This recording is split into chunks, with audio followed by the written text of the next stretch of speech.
বন্ধুরা দেখুন, ছোট বাচ্চারা কি সুন্দর গোল্লা খেলতেছে। এরকম আমরা ছোটবেলা খেলতাম।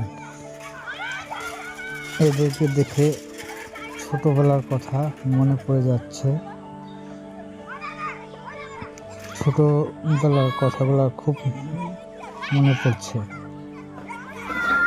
কি সুন্দরভাবে দেখো এরা খেলছে।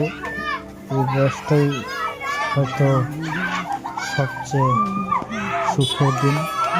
না কোনো টেনশন, না কোনো চিন্তাধারা, শুধু স্কুলে যায়, পড়াশোনা করে আর খেলাধুলা।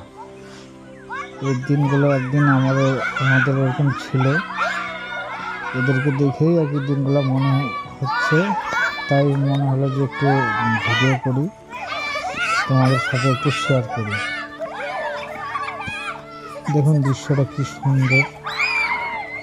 সবগুলো ছেলে মেয়ে একসাথে খেলা করছে।